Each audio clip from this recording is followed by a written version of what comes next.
A graça e a paz, meus amados queridos irmãos, beleza? Vamos para mais um vídeo aí? Então, sem muitas delongas, eu vou pôr o vídeo lá, tá? E vou pausando e vou explicando, tá bom?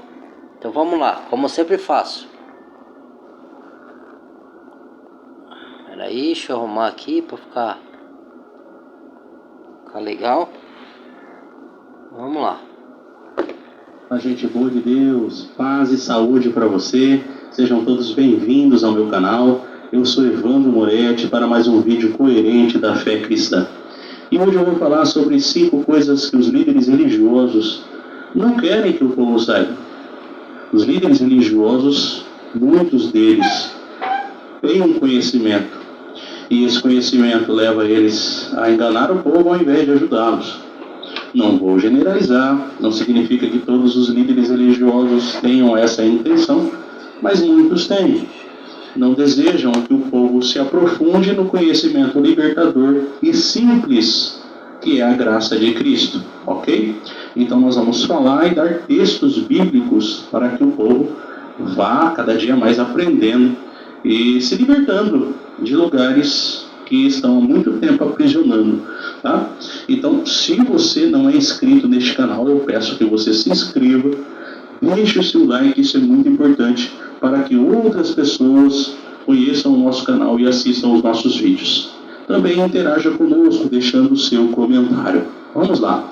A primeira coisa que eu quero destacar, que os líderes religiosos detestam que o povo saiba, é que você não precisa de um sacerdote. Eles querem que você pense que eles tenham uma autoridade divina superior que possa trazer de Deus, através de uma intermediação, algo para você, como se fossem uma ponte divina entre Deus e a pessoa, mas não são, tá? A palavra, o Evangelho nos ensina ali em 1 Timóteo, capítulo 2, versículo 5, que existe um só mediador entre Deus e os homens. Jesus Cristo, homem. Então você não precisa um mais de um sacerdote humano intermediando você. Então, irmãos, por que não precisa mais de um sacerdote humano? Primeiro ponto, no Antigo Testamento tinha sacerdotes. Os sacerdotes eram intercessores entre o homem e Deus, certo? Mas aí se matavam animais para expiar os pecados, certo? O sangue era derramado.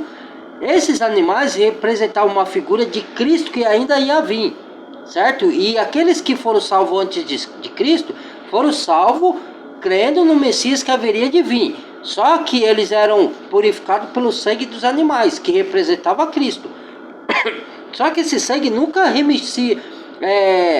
tinha remissão de pecado verídico, entendeu? Era só uma figura para apresentar Cristo, certo? Um que haveria de vir. Ponto. A partir do momento que Cristo veio, tanto é que o livro de Hebreus, ele relata isso. Vai lá na carta de Hebreus que você vai ver que é como que fala? Qual que é a palavra que eu esqueci, irmãos? Fugiu da minha mente. É a nova aliança, a transferência da antiga aliança para a nova, entendeu? Aí é quando vem Cristo, quer dizer, está explicando a mudança da lei para a graça, entendeu? Então, muda-se uma aliança, haverá de se mudar sacerdócio. E aquele que não era um sacerdócio perfeito, que era sacerdócio humano, vai vir um que é sacerdócio perfeito, que é Cristo, que nunca pecou, certo? Então, depois da nossa fé em Cristo, na morte e ressurreição dele, ele nos deu, subiu ao alto, agora está em Efésios, estava lá em Efésios, eu não decoro o versículo, irmãos, procure na carta de Efésios que está lá. Ele nos deu, subiu ao alto, levou cativo o cativeiro, tá? Escrito em Efésios isso, tá?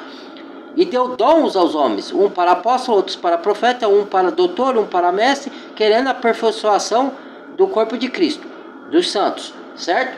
Então, deu dons aos homens, certo? Então, ele nos fez, sabe o que? Reis e sacerdotes, certo? Então, nós somos reis e sacerdotes. Deus, outro dia eu vi uma pregação do pastor Antônio Júnior no YouTube, que ele falou assim que Deus nos fez não para reinar lá, mas para reinar aqui em vida na terra ainda, e é verdade.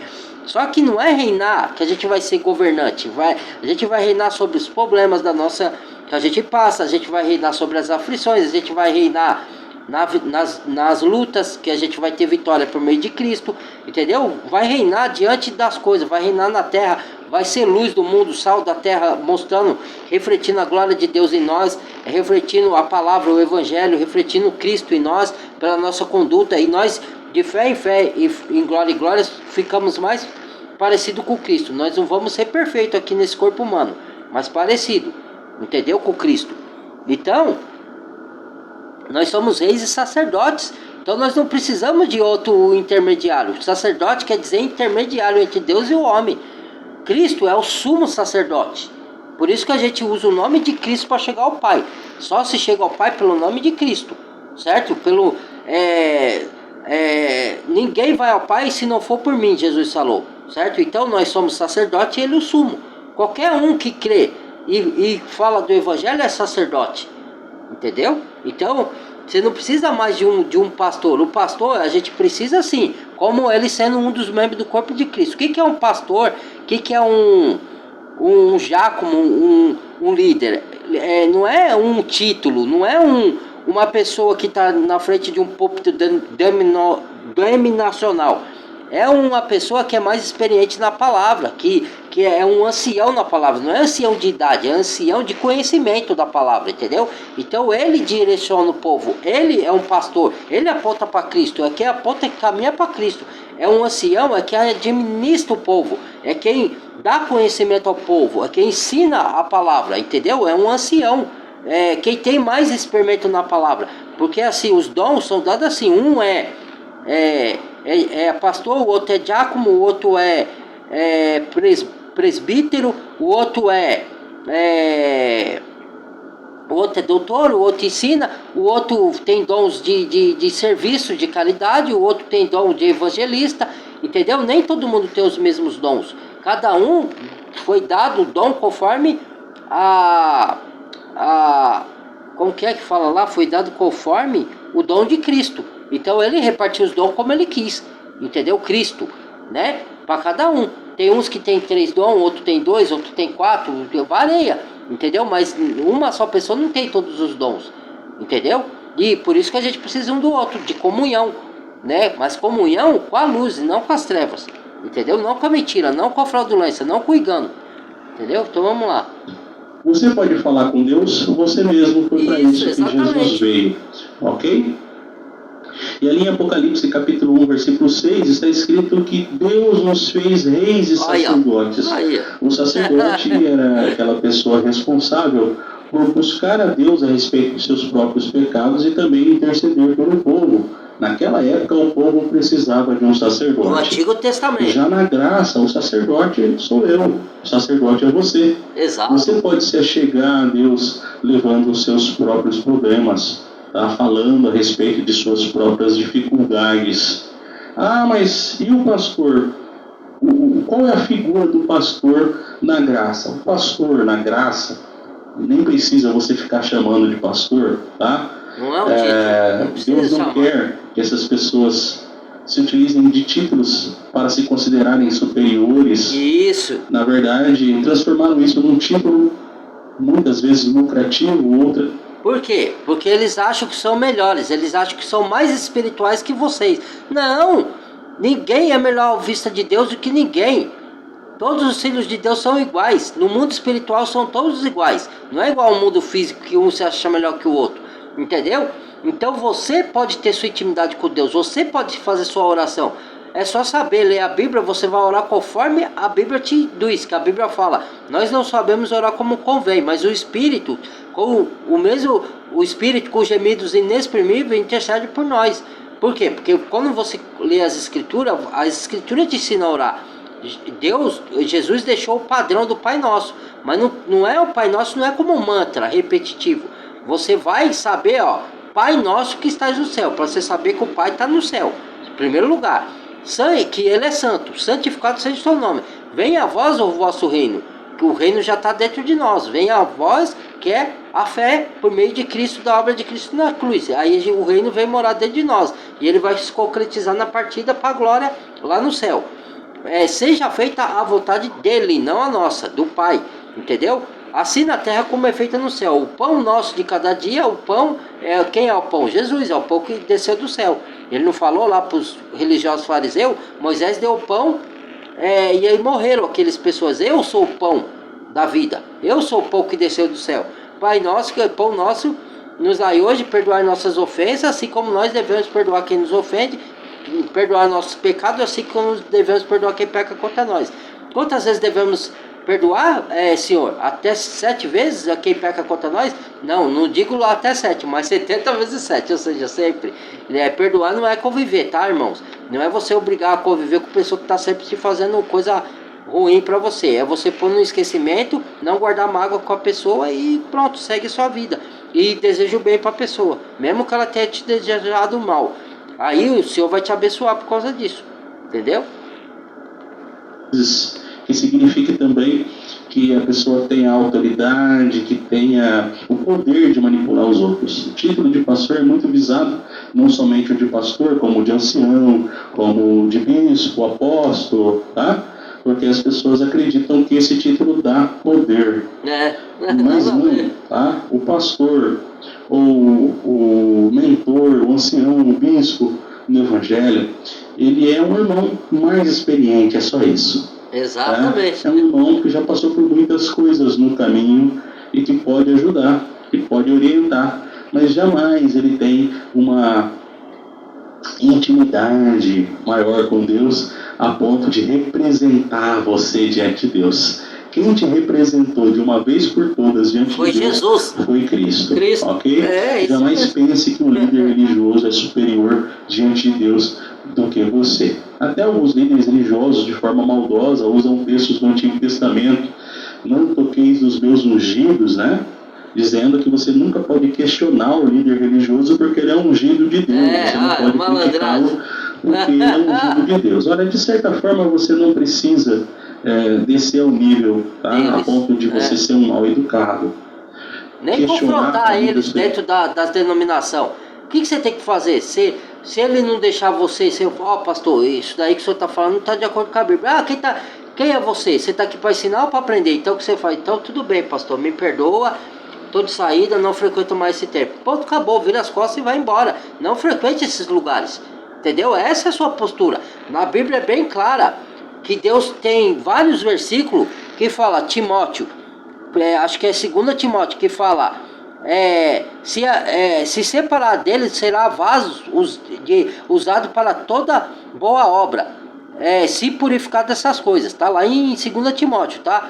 Porque numa grande casa, aí ele está falando da casa da cristandade, das religiosidades, né? Há vasos de honra, que é alguns que estão lá com intuito puro, com boa intenção, e tem outros que é para desonra, que estão lá para manipular, para distorcer a palavra, entendeu?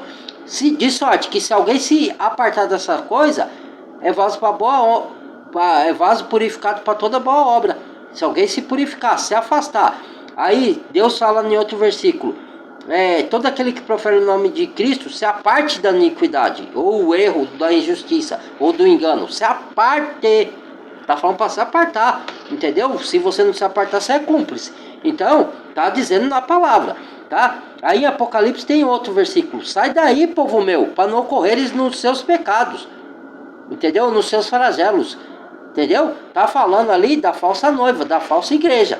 Aparte-se, entendeu? Aí tem outro versículo. Todos esses versículos fizeram com que eu saísse de lá. Deus mandou eu sair de lá, desse sistema corrupto, entendeu? Tem outro versículo, que se eu não me lembro, sim, que fala assim, acho que está no mesmo, segundo Timóteo, do mesmo jeito, na carta, no finalzinho da carta, que fala assim, nos últimos tempos, né, como que verão tempos trabalhosos, os homens serão amantes de si mesmos, avarentos, né, presunçosos, arrogantes, desobedientes a pais e mães, profanos, traidores, mais amantes dos prazeres do que amigos de Deus, tendo a aparência de piedade, mas negando a eficácia da piedade. Desses, afasta-te. Então já está dito, olha, citei 4, irmãos. Tem mais versículos, citei apenas 4, que está falando para se apartar. Então, ó, aí vai de cada um, né? significa interromper uma reunião ou falar áspero com um líder religioso. Você não precisa disso, isso seria descer ao nível, tá? Mas você pode questionar, sim. Você pode, com educação, se você estiver em um ambiente presenciando muita injustiça, você pode, se você tem essa liberdade, né, mas não tem. de questioná-lo usando como base Cristo e o seu amor. Mas muitos perguntam para mim usando essa desculpa, né? Não, já que você tem esse conhecimento, você não pode sair de lá, tem que ter comunhão, irmão. Tem que ter comunhão. Você vai lá e orienta, você fala, chama a atenção do pastor, como se eles permitissem você fazer isso. Vai para lá chamar a atenção do líder religioso e falar assim, pastor, ou bispo, ou prebispo, se o senhor falou aqui, não está de... você está aqui para ensinar ou para aprender? Entendeu? É o que eles vão falar. E vai criar contendas. Deus não chamou a gente para contender.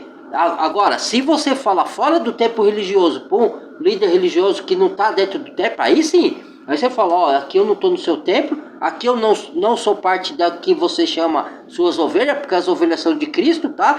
Então, não venha me lubrificar com esses discursos que você prega nas suas denominações. Aí é diferente. E mesmo assim, não é bom nem contender. Você fala, porque 1 Tito, ou 1 Tito não, a carta de Tito, irmãos, fala justamente isso.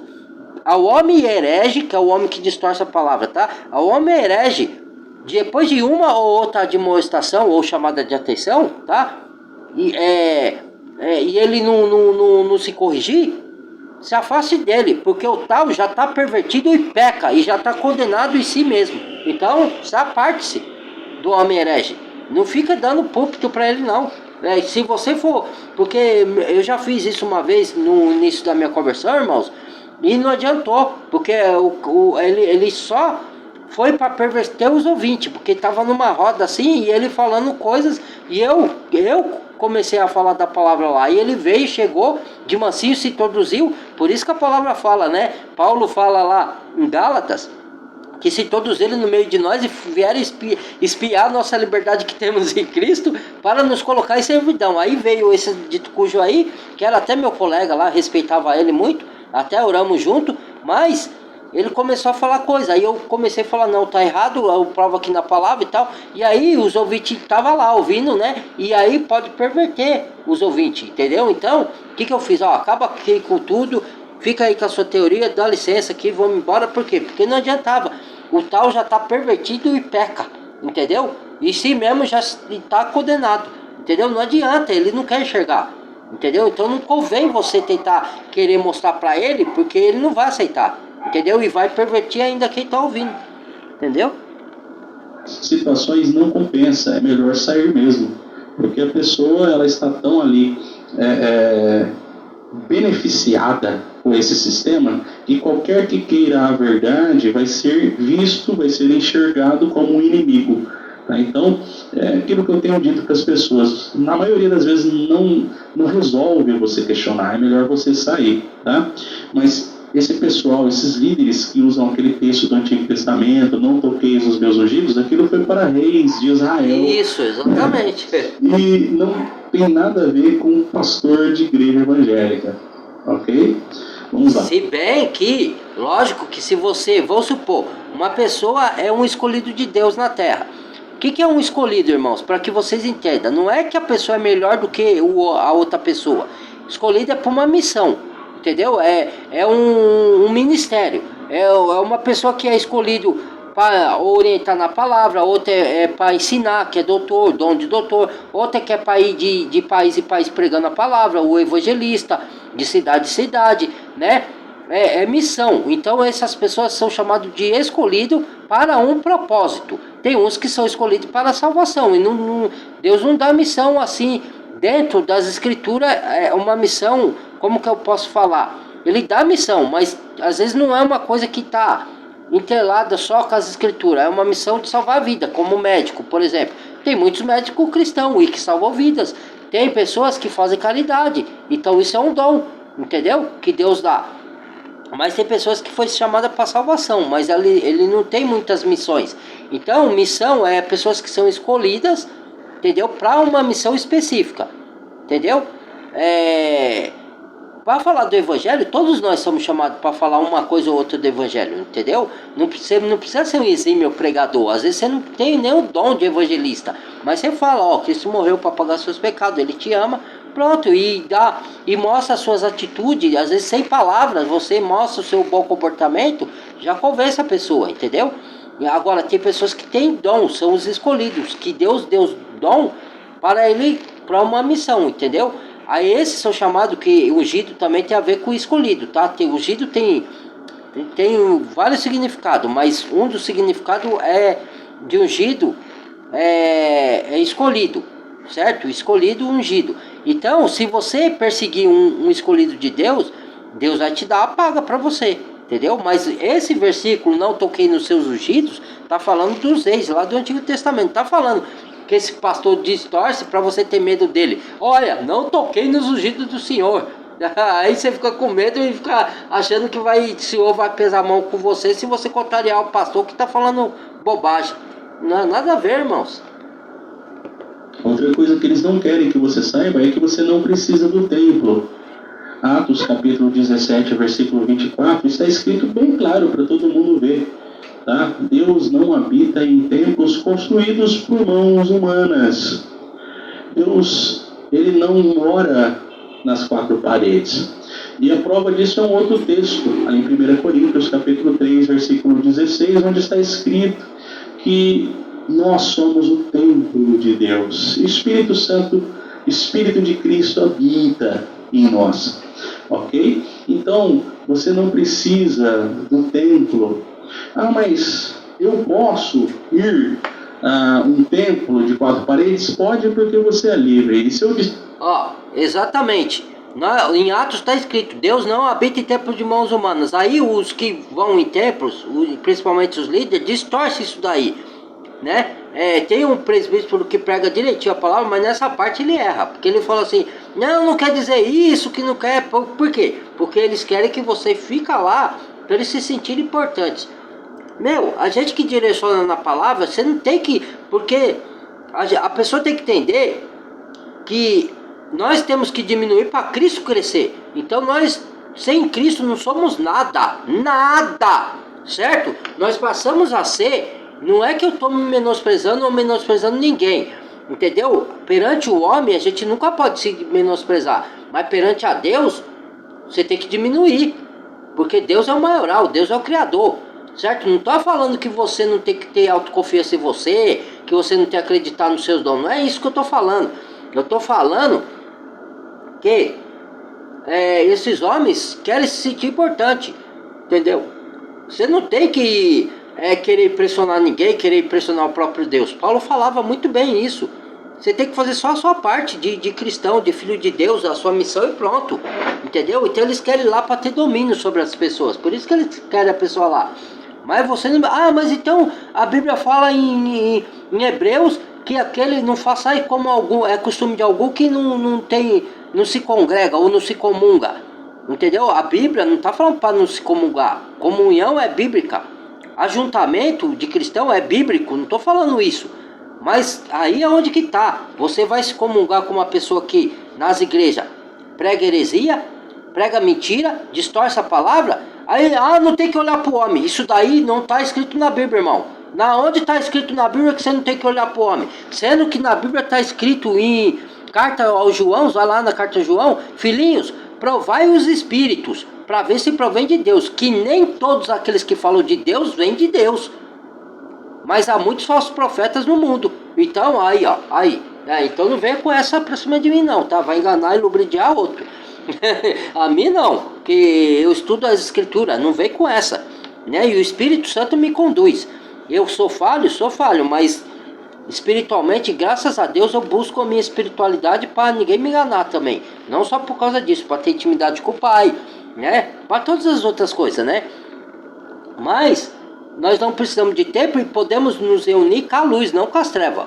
Treva é o que? Engano, injustiça, distorção da palavra, heresia, tudo é treva. Então você tem que se apartar. Então, aonde você vai ter comunhão? Reunir onde está 2 ou 3 em nome do Senhor, não é quantidade. Pode ter 100, pode ter 1000, pode ter 3, pode ter 2, pode ter ter 4, não importa a quantidade, o que importa é você estar reunido na luz, com a pessoa da luz, cristão genuíno, que prega conforme a palavra, que não engana ninguém, que não rouba dízimo, não rouba oferta, não rouba... É isso que você tem que ter comunhão com essas pessoas. Vamos supor, você se reúne na sua casa ou em qualquer outro lugar, em 4 pessoas. Aí você vai estudar a palavra, ou vai agradecer a Deus. Aí, irmãos. Ou vai, perdoe, irmãos, aqui é complicado. Ou você vai agradecer a Deus, ou vai estudar a palavra, vai se reunir com irmãos. Entendeu? Para isso que serve a reunião dos santos. Entendeu? Não é para fazer essas balbúrdias que tem nos templos denominacionais, não. Entendeu? Então vamos lá, vamos dar sequência. Que não, eu estaria copiando os líderes religiosos, dizendo onde você deve ou não deve ir. Tá? 3 razões para se reunir com os missionários de A Igreja de Jesus Cristo dos Santos dos Últimos Dias. Aprenda com... Então, Então você não deve... falou, você pode ir no templo religioso. Eu não vou, eu não recomendo, e a palavra mesmo diz para sair de lá. Mas a gente não pode obrigar ninguém a sair de lá. Você pode ir no templo, se quiser, pode, porque foi o que ele falou aí, você é livre. Cristo te libertou para a liberdade. Mas leve o cérebro junto. Não deixa ninguém te enganar. Compare com as escrituras, tudo que você escuta lá dentro. O ruim é isso. Se for para ir no templo religioso para você se enganar, então eu, sendo sincero de coração, vou falar, não vá.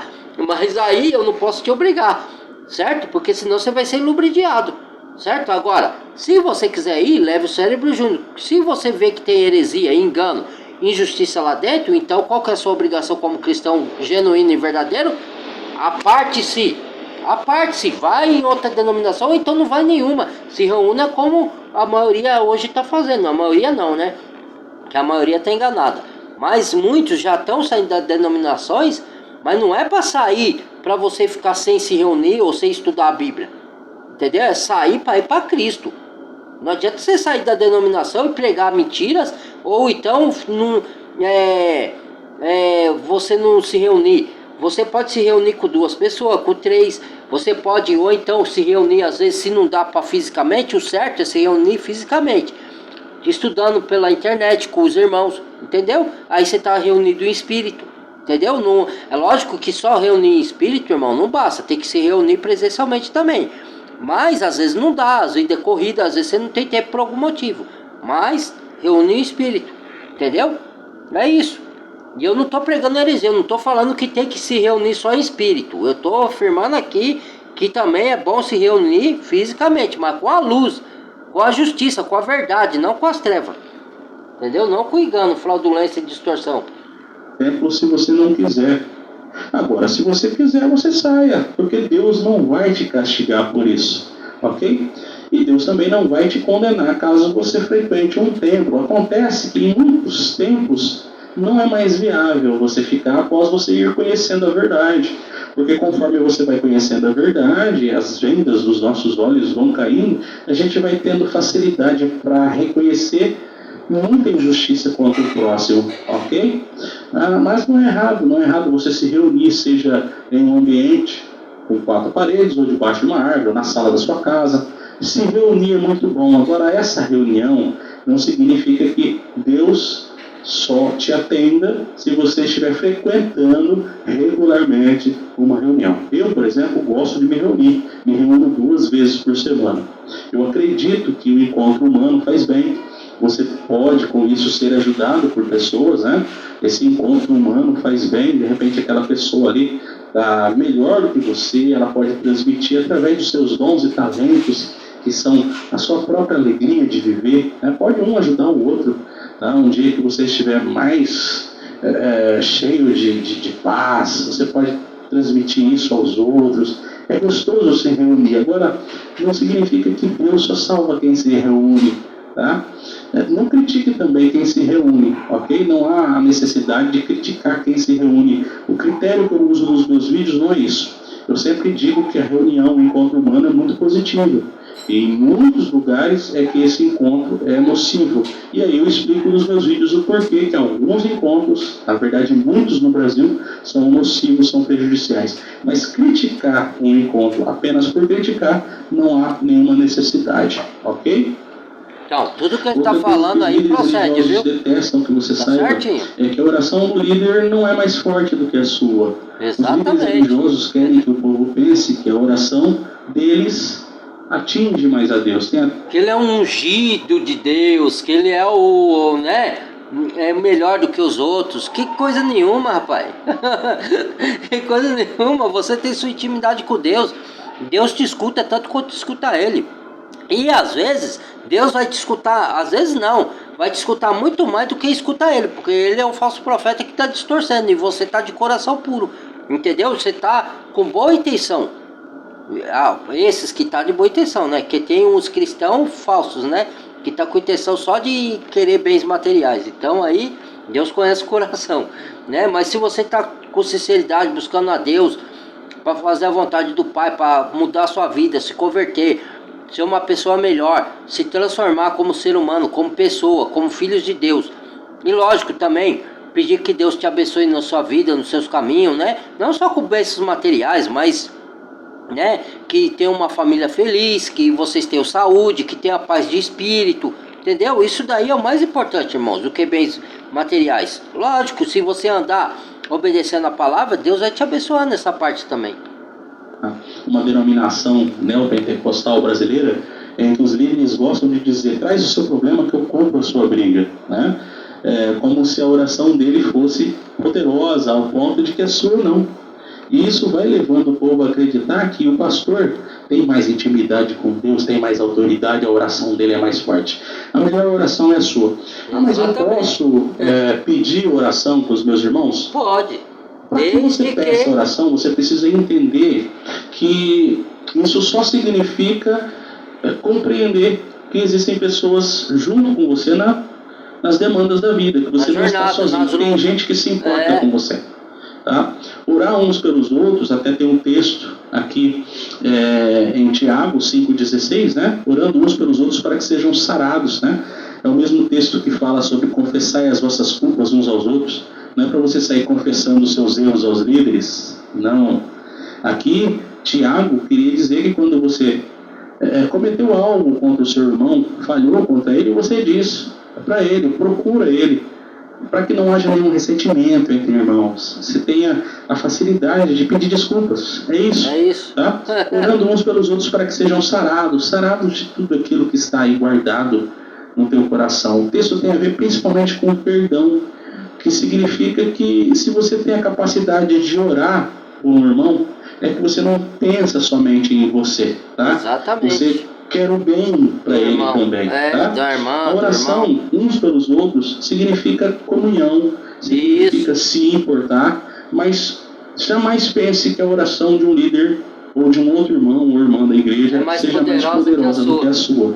Você pode somar isso aí não é verdade. Essa pessoa, somar fé, exato. Carinho e comunhão, mas auxílio. Nunca pense que a sua oração é de alguma forma inferior. Eu peço oração, Paulo pediu oração, mas nesse sentido que ele está explicando aí. Restaurante ou vender para o governo?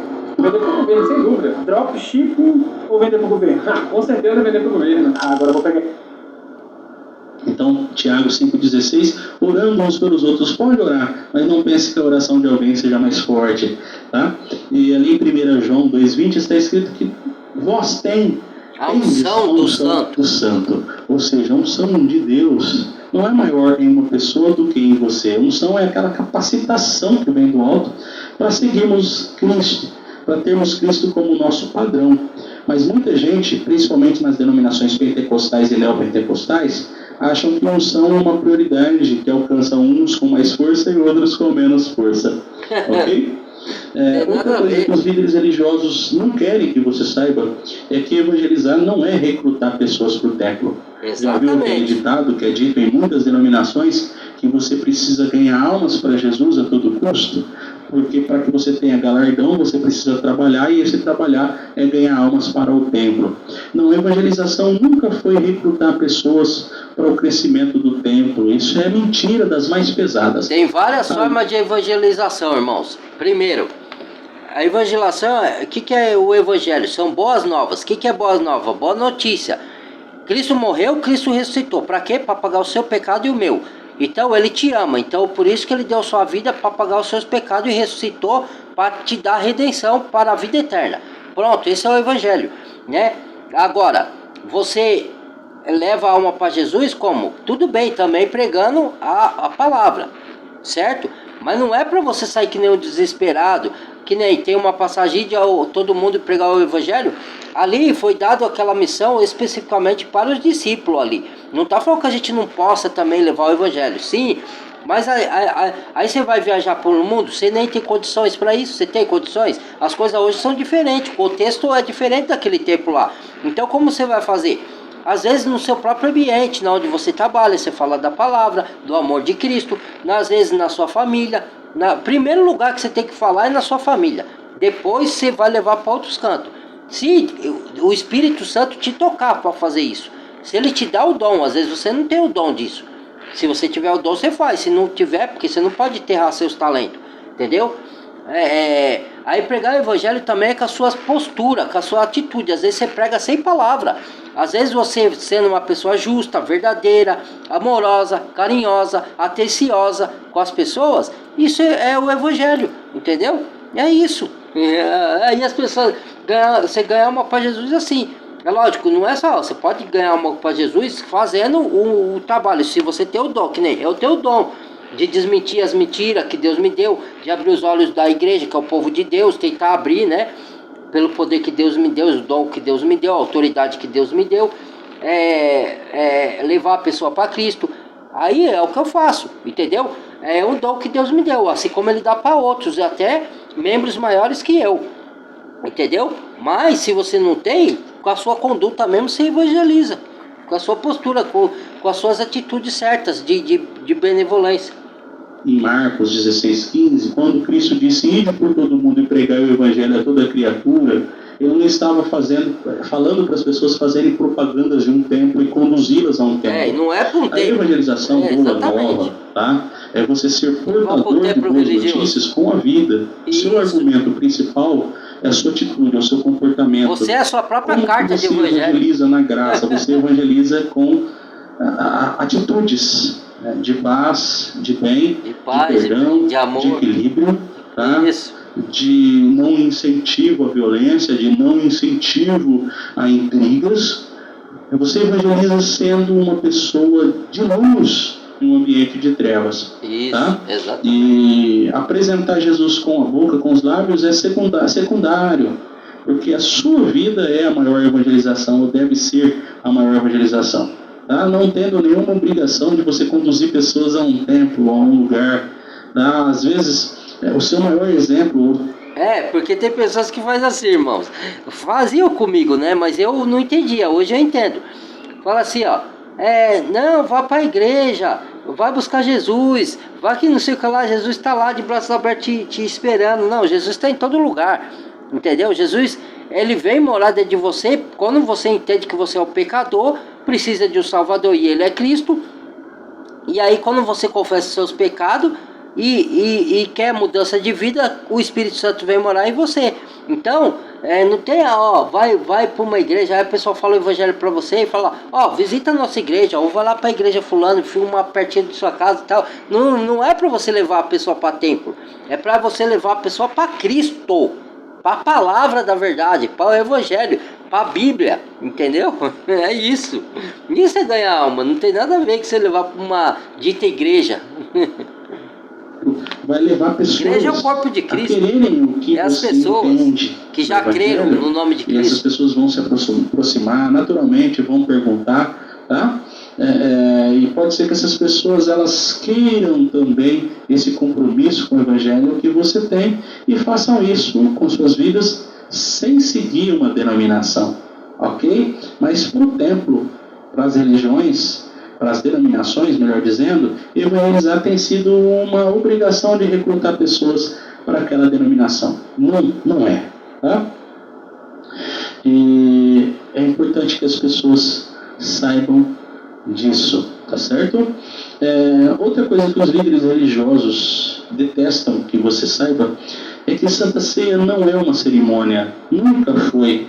Aí transformaram numa cerimônia mensal ou anual. Tem aquelas igrejas que fazem uma vez ao ano, em que você precisa participar para obter ou para manter a comunhão com Deus. Não. Primeiro que não existe santa na palavra ceia, é só ceia. E outra, a Santa Ceia, o que é uma ceia, irmãos? Outra coisa aqui que eu vou elucidar bem a mente de vocês. Ceia é um jantar. E os discípulos, quando eles faziam a ceia, era acho que antes das 6 da tarde, ou 6 da tarde, não sei, né? Era tava claro o dia ainda, então, mas mesmo assim chamava de jantar, é um jantar. O que é um jantar? Hoje o jantar, acha que o jantar é só na parte da noite. Às vezes, o que é um jantar? Jantar significa compartilhização de como que se fala? Deus te abençoou com fartura de alimento, certo? Você vai dividir, você convida as pessoas, principalmente as cristãs que crê. Por exemplo, você janta, você compartilha com a sua família normal, certo? Mas assim, tem um momento da vida que você fala assim, vou chamar aquele irmão para ceiar na minha casa, vou chamar aquela irmãzinha, vou chamar, né? E compartilha aquela bênção de fartura que Deus te deu, isso, aí você ora, agradece a Deus pelo alimento, pela reunião dos irmãos na sua casa. Isso é a ceia do Senhor. Não existe Santa Ceia, é ceia, tá? E não confunda com a Páscoa, porque Páscoa é uma coisa que os judeus eram obrigados a fazer no tempo da lei. E Jesus fez a ceia da Páscoa porque ele cumpriu a lei, ele veio para cumprir a lei. Entendeu? E outra, a ceia da Páscoa não é só um suco de uva ou a ceia que faz de jantar também um suco de uva e um pedaço de pão. Porque a ceia tudo bem, mas a Páscoa tem que ter o cordeiro. Cadê o cordeiro? O cordeiro já foi morto, já ressuscitou. Cadê o cordeiro assado? Entendeu? Tem que ter o cordeiro. Vai lá no livro de Êxodo, quando passou lá o anjo da morte que ia ferir os egípcios lá, irmãos, já tá grande o vídeo, né? Que ia ferir os egípcios,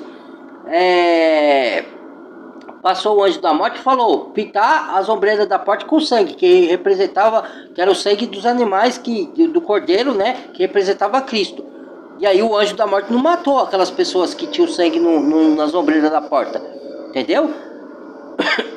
Porque era a Páscoa. Entendeu? O significado da Páscoa é isso, passar por cima. Entendeu? Então, tinha que ter o cordeiro. Entendeu? E o cordeiro foi Cristo. Já, entendeu? Entenda isso daí. Bom, vamos lá terminar para não...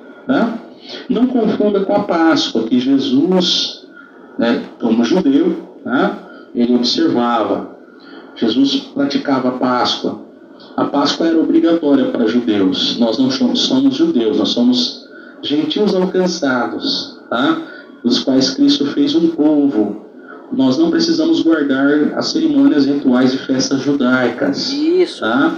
E o que acontece? As festas judaicas, Jesus já comprou. Tem denominação que pratica a festa até hoje.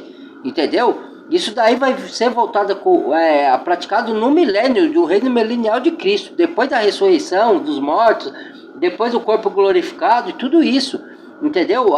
Hoje a gente não cumpre rituais mais de festa. Cristo já cumpriu, a gente cumpre as leis morais. Não matarás, não roubarás, não desejar o que é do próximo, isso a gente cumpre. Mas não festas de nada. As festas são como figura, para a gente entender o significado dela. Entendeu? Só isso. Se tornou nos tempos, nas denominações, um sinal de que a pessoa está bem com Deus. Aí se a pessoa não estiver bem no dia, ela não pode participar. Se ela não é batizada, ela não pode participar. Se ela não é casada no papel, ela não pode participar. Tudo desnecessário. Na verdade, a própria cerimônia, ela é desnecessária. Não significa que você não... Ou seja, não significa que você vai ser condenado, né? Se você participar de uma cerimônia de ceia, né? Tira isso da sua cabeça. Eu não sou aquele tipo de pregador do evangelho que leva as pessoas a terem medo de Deus. Não, Deus... ele é muito mais evoluído. Escolha o veículo que quiser, não importa o tamanho. Bom, irmãos, vou parar por aqui. Já foi suficiente para não ficar muito grande o vídeo, tá? Então, o que acontece? Ele falou, não tenha medo de Deus. É verdade. Só que quem tem que ter medo de Deus é quem anda em transgressão, quem anda praticando mal, quem não entregou a vida para Jesus. Agora o cristão verdadeiro que entregou a vida para Jesus, você não tem que ter medo de Deus, medo do juízo final, medo de nada. Você passou da morte para a vida. Então, tenha fé, acredite. Eu mesmo falo isso para mim mesmo. Que às vezes a gente passa por luta, a gente se esquece das coisas, né? Que quem nós somos em Cristo. Daqui a pouco eu vou fazer um vídeo sobre isso. Quem nós somos em Cristo, né? E perder medo, porque Deus não vai castigar os filhos dele. A gente vai, os filhos de Deus vão ser perseguidos na grande tribulação. Se nós estivermos aqui, é lógico, pode ser que a gente nem esteja aqui nesse tempo, né? Que já está perto aí a grande tribulação, né? Pelo anticristo. Aí a gente vai sofrer a perseguição do anticristo, mas a gente não vai ter o juízo de Deus. O juízo de Deus sobre a terra, sobre o mundo, são sobre os filhos da desobediência. São aqueles que não querem ter a vida para Jesus, que Jesus convida, mas a pessoa não quer ir. Ela quer continuar na prática pecaminosa, não quer crer em Cristo, não quer crer que existiu um Salvador, não quer crer em nada disso. Para esse se vê o juízo de Deus. Agora, para você que é cristão, que já se entregou a vida para Jesus, não vem juízo. Entendeu? Você está na graça. Entendeu? É isso, tá bom, irmãos? De novo, compartilhe os vídeos, tá? Badale o sininho, peço para compartilhar, para o algoritmo reconhecer e compartilhar com outras pessoas, para chegar mais a palavra, irmãos. Peço por gentileza, em nome de Jesus, que vocês compartilhem, deixa o like também para eles reconhecerem. Se não concordou, não precisa deixar o like. Se concordou com o assunto, deixa o like, badale o sininho de todos, se inscreva no canal quem não é inscrito. Bem-vindo a novos inscritos e Deus abençoe. Amo todos vocês. Fui, até o próximo.